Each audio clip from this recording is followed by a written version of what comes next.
द्रोणाचार्य किसके गुरु थे? इतिहास किसके गुरु थे? द्रोणाचार्य। नहीं मालूम? ये भर दिया इनकी किताबों में।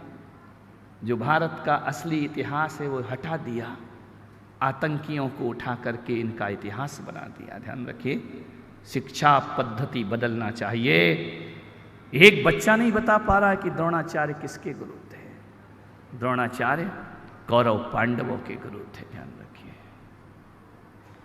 तुम्हारे इतिहासों से बातें हटा दी, और जिन्होंने हमारे देश को लूटा, जिन्होंने हमारी संस्कृति को तहस नहस किया, जिन्होंने हमारे देश के साथ खिलवाड़ किया, जिन्होंने हमारे मंदिर तोड़े, जो आतंकी बनकर आए, वो इतिहास पुरुष गिनाए जा रहे हैं।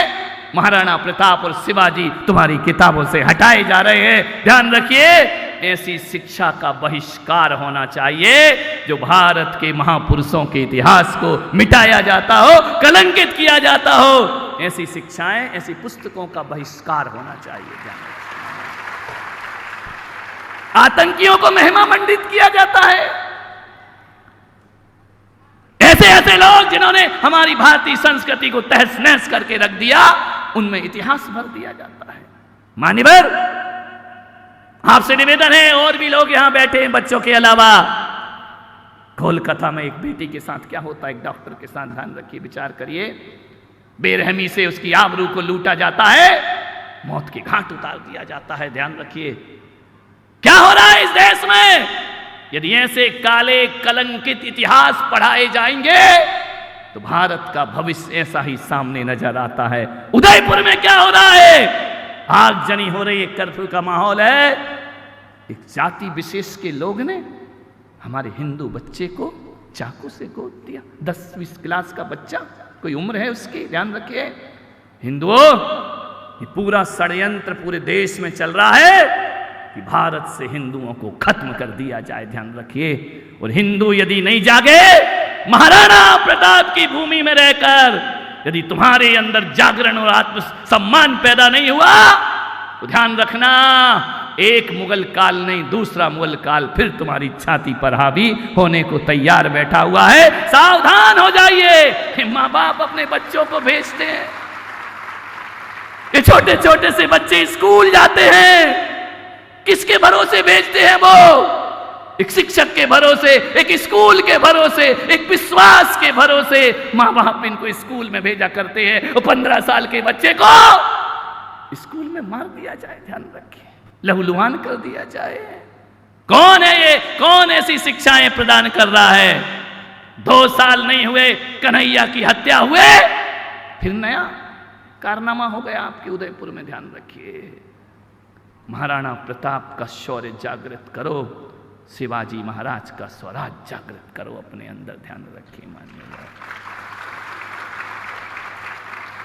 ये मत सोचो कि वो कोई लड़का किसी और का उदयपुर का था। ये घटना ऋषभदेव में भी हो सकती है, ये घटना कहीं भी घट सकती है। ये मत सोचो कि बेटी बंगाल की थी, कोलकाता की थी, वो बेटी हमारी और आपकी भी हो सकती है। ध्यान रखिए, यदि शक्ति के साथ इसका विरोध नहीं हुआ तो आने वाला भविष्य बड़े खतरे में है। तुम्हारा ध्यान रखिए। लोग कहते हैं बांग्लादेश से लड़ो, पाकिस्तान से लड़ो। अरे मैं तो कहता हूं कि ना हिंदू से है ना मुसलमान से है। इस देश को यदि खतरा है तो बेईमान से है। ध्यान रखना, बेईमान लोग हमारे देश में कुछ राजनेता भी ऐसे होते हैं जिनका भी लुके छिपे इसमें हाथ हुआ करता है, वोट बैंक के खातिर। ध्यान रखिए, क्या स्थिति है हमारे देश का। झुलस रहा है उदयपुर पड़ोस में। ध्यान रखिए, मार दिया 15 साल के बच्चे को, वेंटिलेटर पे है बच्चा, जिंदगी और मौत की सांसें गिन रहा है भाई। 15 साल के बच्चों में ऐसा क्या हो गया है जो एक दूसरे पर चाकू लेकर के वार कर दिया जाता है। मान्यवर, हिला देना चाहिए पूरे शासन प्रशासन को। आपसे निवेदन है, मैं ये नहीं चाहता हूं कि पूरे देश में दंगे हो जाएं। मैं तो कहता हूं, शिक्षा के क्षेत्र वाले परमार जी भी यहां बैठे हैं, ऐसी चीजें लागू करो इस देश में कि हमारी बेटियों को अब केवल पराठे बनाना मत सिखाओ, इन्हें कराटे चलाना भी सिखाना चाहिए। ध्यान रखना। अपनी सुरक्षा कैसे करेंगे? घर की पूरी पराठी बनाते रहेंगे जिंदगी भर, ध्यान रखना। अब चूड़ियां मत पहनो बेटियों, तलवार उठाने की भी ताकत तुम्हारे अंदर आना चाहिए, ध्यान रखिए। एक एक के भीतर लक्ष्मीबाई का जन्म होना चाहिए, एक एक के भीतर अहिल्याबाई का जन्म होना चाहिए, ध्यान रखना है। मान्यवर, आपसे निवेदन है, इन अपनी बेटियों को माँ बाप से कहूंगा, इतिहास में जो उल्टा सीधा पढ़ाया जा रहा है, देश की संस्कृति से खिलवाड़ किया जा रहा है, और अपने बेटे और बेटियों को कम से कम, खास कर अपनी बेटियों को ऐसी शिक्षा प्रदान करो कि अपनी सुरक्षा खुद कर सके। ध्यान रखिए, ना प्रशासन की दम पर ये सुरक्षित रह सकती हैं, ना कानून की दम पर ये सुरक्षित रह सकती है। वो बेटी जो पढ़ रही थी, डॉक्टर बन रही थी, लोगों को जीवन दान देने की कसम खाने वाली, अंतिम सांसें जीवन का भीख मांगते मांगते गुजर गई। क्या कर लिया स्कूल ने, क्या कर लिया कॉलेज ने, क्या कर लिया लोगों ने? थोड़ा सा हो हंगामा मच जाता है, थोड़े दिन बाद सब नॉर्मल हो जाता है, शांत हो जाता है। कन्हैया लाल दर्जी को घर में घुस करके खुलेआम दिन दहाड़े जिसकी गर्दन को काट दिया जाता है, ध्यान रखिए। क्या कर लिया देश ने? कुछ नहीं कर लिया, ध्यान रखिए। अब हमें किसी के भरोसे नहीं, अपने भरोसे जीने की ताकत पैदा करना पड़ेगी, ध्यान रखना है। हर बेटी अपनी सुरक्षा की पढ़ाई, स्कूल की पढ़ाई बाद में करना, अपने जीवन की सुरक्षा की पढ़ाई करना। मालूम है, आज ये माहौल है हमारे देश का कि एक बेटी कॉलेज जाती है, स्कूल जाती है, मां 10 बार फोन करती है, बेटा खाना खा लिया, बेटा तू कहां है, बेटा तू कैसी है? मालूम है, मां ये पता नहीं करना चाहती कि तूने खाना खाया या नहीं खाया। मां तो ये चाहती है पता करना कि तू जिंदा है या नहीं है, ध्यान रखना। माहौल ऐसे हैं, स्कूल गया बच्चा लौट कर वापस आए, इसकी कोई गारंटी नहीं हुआ करती है। तैयार होना पड़ेगा सभी को। आज कुछ बहनें मेरे पास आई कमरे में कि हमारे अंदर आक्रोश है, हमारे अंदर गुस्सा है। हम शाम को 6 बजे, यहां सूरज पोल है, वहां पर जो भी है कैंडल मार्च करेंगे, विरोध प्रदर्शन करेंगे उस बेटी के लिए, और उदयपुर के उस बेटे के लिए। मैं चाहता हूं जितने भी लोग यहां बैठे हैं, शाम को उस नारी ने जो आवाज उठाई है, उसकी आवाज को बुलंद करने का प्रयास करिए। जागना होगा तुम्हें, चुपचाप बैठने से कुछ होने वाला नहीं है, आवाज तो उठाना ही पड़ेगी। मान्यवर, सोचना कैसे कैसे लोग हैं। बहुत मन व्यथित है मेरा। सुबह से जैसे ही अखबार देखा, 15 साल के बच्चे के साथ दुर्व्यवहार हो गया। लोगों ने आवाज उठाई कि बुलडोजर चला दो उसके घर पर। वहां से ममता जी चिल्ला रही है फांसी दे दो। मुख्यमंत्री आंदोलन कर रही, तो किससे कर रही है वो, ध्यान रखना, विचार करना है आपको। सब ड्रामेबाजी है, कुछ नहीं है। जिसकी बेटी थी उसके चला, उसकी तो दुनिया लुट गई, जिसका बेटा था उसके तो अरमान मिट्टी में मिल गए, ध्यान रखना है। आपसे निवेदन है, यहाँ माँ बाप भी बैठे हैं, स्कूल के शिक्षक गण भी बैठे हैं, बेटियों को आत्म सुरक्षा के गुर सिखाइए। एक पीरियड ऐसा होना चाहिए जहां हमारी बेटी पर कोई दरिंदा अपना हाथ बढ़ाए तो बेटी को ऐसी चीजें, ऐसी शिक्षा प्रदान करो, उस दरिंदे हाथ को वहीं मोड़कर तोड़ने की ताकत इनके अंदर आना चाहिए। बाएं उखाड़ देना चाहिए। ऐसे लोगों की ध्यान रखना, इतनी शिक्षाएं इन्हें प्रदान करिए, नहीं तो ये अबला लुटती रहेगी, पिटती रहेगी और मरती रहेगी, ध्यान रखना। एक निर्भया नहीं, कितने निर्भया कांड होंगे इस देश में, ध्यान रखिए। आपसे निवेदन है मेरा, बच्चों तुमसे भी निवेदन है, लड़कों से भी, कि अपनी बहनों की आबरू बचाने के लिए खुद को लुटाना पड़े तो लुटा देना, लेकिन अपनी बहनों पर रक्षाबंधन आ रहा है, ध्यान रखना, महिलाओं की सुरक्षा होना चाहिए, बालिकाओं की सुरक्षा होना चाहिए। तुम भी शौर्य पैदा करो अपने अंदर। ऐसे मत रहो कि मम्मी बोले जा बेटा सब्जी ले आ, तो बास्केट उठाने में तुम्हारे हाथ में छाले आ जाएं।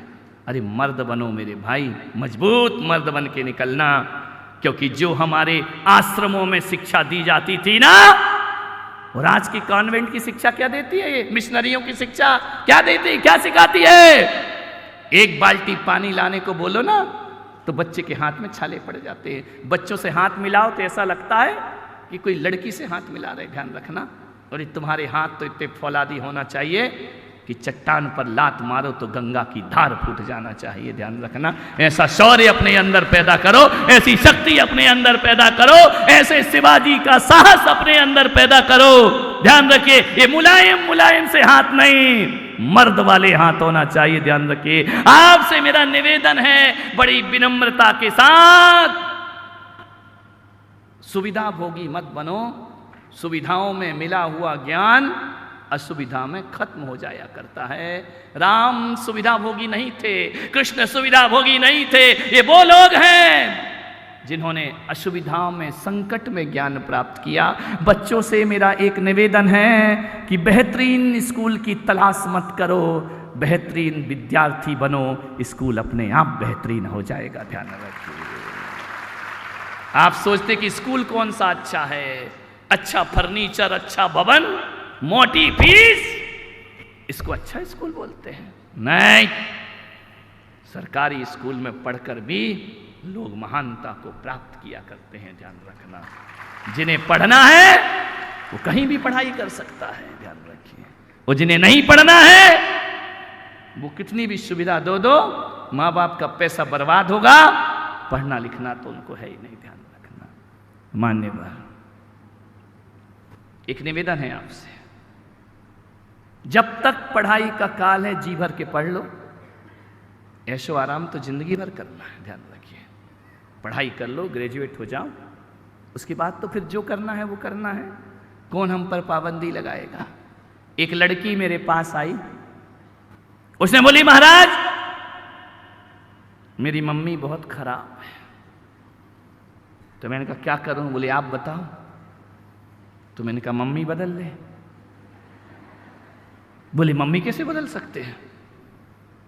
तो मैंने कहा तू अपनी आदतें बदल ले, दो में से एक तो बदलना पड़ेगा। मैंने कहा खराब क्यों है? बोले महाराज इसलिए खराब है कि मेरा भैया है, वो कुछ भी पहने मम्मी रोक टोक नहीं करती है। वो जीन्स पहने, फटा चिथा चीथड़ा पहने, लड़कों की जीन्स देखना ना, यहाँ फटा वहाँ फटा। एक लड़का आया मेरे पास, मैंने कहा क्यों रे कहाँ गिर गया, एक्सीडेंट हो गया? बोले नहीं। तो इनके घुटने से फटा क्यों है तेरा जीन्स? हमारे यहाँ तो इतना सा भी कट जाए तो पहले रफू करा के पहनने में भी शर्म लगती थी कि फटा कपड़ा कैसे पहने। आजकल तो फैशन बन गया फटा चिता चीथड़ा, ध्यान रखना। ये पूरे घुटने दिख रहे, पैर दिख रहे। मैंने कहा तू पहना काहे को है, मेरे जैसा हो जा, टेंशन मत ले। काहे को पहन के घूमता है, इतना शौक है तुझे, ध्यान रखिए। हेयर स्टाइल देखो इन छोरों की, यहाँ कटा, यहाँ कटा, यहाँ बाल, ऐसे लगते ये फ्लाई ओवर, ये सर्विस रोड। ध्यान रखना, फैशन में डूब रहा है आदमी, ध्यान रखिए। बोले महाराज मेरी मम्मी बहुत खराब है। मैंने कहा क्यों खराब है? बोले भैया कैसे भी कपड़े पहने, मम्मी कुछ नहीं बोलती, मुझे बहुत टोकती, ऐसे कपड़े नहीं पहनना, ऐसे नहीं पहनना, वैसे नहीं पहनना। भैया यदि 9 बजे रात को भी आए तो कुछ नहीं पूछती है। और मैं स्कूल से 10 मिनट भी लेट हो गई, कहाँ थी, किसके यहाँ गई थी, कौन सहेली? मैं सहेली के यहाँ पढ़ने भी जाऊं तो 10 फोन लगाती है, तू कहाँ है, कब आएगी? भैया किसी भी पार्टी में जाए कोई रोक नहीं लगती, मुझे हर पार्टियों में रोक लगाई जाती है। मुझे घूमने जाऊं तो रोका जाता है। मेरी मम्मी बहुत खराब है। मैंने कहा बेटा तेरी मम्मी बहुत अच्छी है, इससे अच्छी मम्मी कोई। बोले मुझे ऐसी मम्मी नहीं चाहिए, मैंने कहा एक बात सुन तो ले। बोले क्या? मैंने कहा तेरे जैसी मम्मी अच्छी कोई नहीं हो सकती है। बोले इतनी पाबंदी लगाती है, मोबाइल करूं तो देखती है किससे बात कर रही है, क्या मैसेज कर रही है, मुझे लॉक करके रखना पड़ता है मोबाइल। इनका बेटा तेरी मम्मी बहुत अच्छी है। बोले क्यों? परेशान करती है मुझे रात दिन। मैंने कहा परेशान नहीं करती। मैं बेटियों से पूछना चाहता हूं कि तुम लोग बाजार जाते हो ना, यदि एक हीरा लेकर आओ, हीरे का नग, डायमंड, कहाँ रखते हो मेरे भाई? अंगूठी जब नहीं पहनना है तो रखते कहाँ हो उसे? बोलो। ऐसी जमीन पे डाल लेते हो, कचरे के डिब्बे में डाल देते हो, खुला फेंक देते हो, उसे एक डिब्बी में रखते हो। डिब्बी के ऊपर एक डिब्बा और होता है, उसके बाद एक तिजोरी होती है, उसमें लॉकर होता है, लॉकर के अंदर लॉकर होता है, वहाँ रखा जाता है ना। सही पक्का है? बोलो। संभाल के रखते हो ना, या बैंक में संभाल के रखोगे? और एक बात बताओ, बाजार जाओ और आलू प्याज की सब्जी खरीद के लाओ, उसे कहाँ रखते हो? तिजोरी में? लॉकर में? कहाँ रखते हो? डोलची में डाला रहता है। ध्यान रखना, एक बात याद रखो मेरे देश की बेटियों, लड़के साग भाजी हैं, तुम डायमंड हो। ध्यान रखिए। एक बात बताओ, हीरे को संभाला जाता है या घास फूस को संभाला जाता? नाराज मत होना रे कि हम तो साग भाजी हो गए। ध्यान रखना। यदि तुम पर पाबंदी लगी है तो बेटियों तुम उस घर का हीरा हो। हीरा, ध्यान रखिए। और हीरे को खुला नहीं छोड़ा जाता है, हीरे को संभाल करके रखा जाता है। ध्यान रखिए। तुम घर की इज्जत हो, एक घर की नहीं, दो घर की इज्जत हो। वो बताओ, यदि तुम्हारी मम्मी पाबंदी लगाती है तो अब बताओ हकीकत में मम्मी अच्छी है या खराब है? बोलो, एक स्वर में बोलो। अच्छी है ना? तो अब तो नाराज नहीं होगी मम्मी से, क्योंकि तुम क्या हो? अरे हमसे बोलो गौरव से कि हम हीरा हैं, जान, हम डायमंड हैं अपने घर का। और ये ज्यादा गड़बड़ करे ना तो कहना तुम तो